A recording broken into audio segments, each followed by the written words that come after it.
first one, but our match rather us being a national championship race than me be a Heisman contender. And that's for the voters and stuff to say. But, it's an honor to just be mentioned with it. Maybe I got some points tonight, who knows, but maybe my Twitter followers went up too. So, it was fine. And just very, I don't think there's a better university to play for. Me and Coach Sweeney was talking before the game, after the game, and we've just seen it grow so much, and you just got to enjoy it and love it.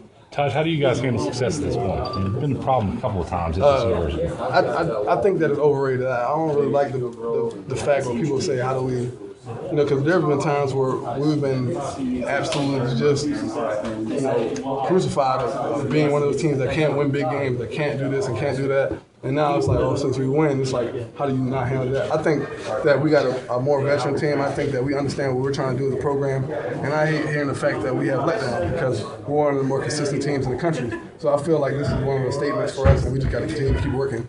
3rd and 2, you guys are down there and you got to run some more clock. Coaches put the ball in your hands. Can you tell me how good that felt? Love it. I kind of knew what the situation was coming in the game. I knew if it was to the point where we needed to run the ball later in the game, it was going to be in my hands.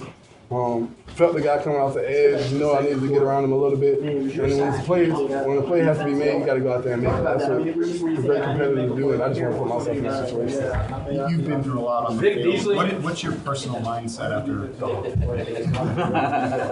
What's your personal mindset after a drop of a possible 40-yard game? How do you just immediately deal with that?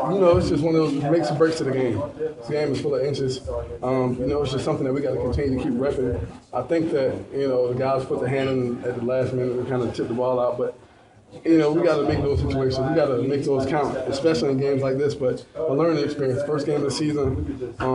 This wasn't Tajh's greatest game, and he's going to explode. I mean, you guys will see it. Man, Coach kind of represents the Brandon Ford's first game last year against Auburn. It wasn't the most ideal situation. He had a few key drops, but at the end of the day, he had a great season. I'm expecting the same from Martavis and Shrine. We're just very excited what their future holds here. He did come up with that onside kick. He did. Hey, that was the biggest catch of the game right there.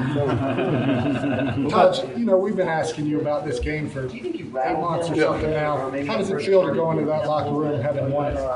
It was a great victory. It was something that I knew we could accomplish as a program, as a team, and you just got to take it and keep on continuing to grow from it. Again, this is a long season. Whether we won this game or lost this game, I don't think it really made a difference because it's such a long season. But at the end of the day, you always want to start off with a banger. Our first goal of the season is to win the opener. We came out, we accomplished that, and we just got to continue to keep working. You guys won't face Florida State for another 6 weeks, and you got some road trips in there. Right.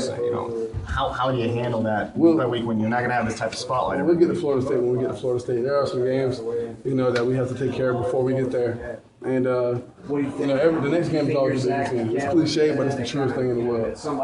You look at these games, any team can be beat on any given day, but if we perform to our capabilities, I think it would be hard for our team to beat us. So we just got to continue to keep working. What kind of statement did you and your team make in the last 2 games playing, Georgia, LSU, a couple top 10 SEC teams? I just think it shows what type of program we have. We don't really consider ourselves conference savvy, I would say, because that's not what we do. We're here to play for Clemson only, and just make statements and just perform our capabilities. We have great players, we have great coaches, we have everything you want in the program. We got facilities, we got the fan base. And we just go out here and try to succeed and perform like an elite team, and that's what we're capable of being. You're friends with Aaron Murray. Did you say anything to him after the game? After the game, we talked, man. He said, good game. I told him just to keep on grinding, keep leading. At the end of the day, I know how it feels to be in that situation over there. And it could be a down moment, but at the end of the day, he's a veteran. He's been in those situations, and he's just got to keep on leading his program. One more question, guys. He's going up against South Carolina next week, a team that you've seen, 3 times. How do you think the Georgia will fare against them? I think they'll do well. And, only time will tell in those situations, those games like that. That is a big game for those guys. And obviously, everybody knows what South Carolina defense is capable of. But, I think that it'll be an intriguing matchup as well. I think it'll be an intriguing game, and I'm excited to watch it. All right, thank you, Tajh. Thanks,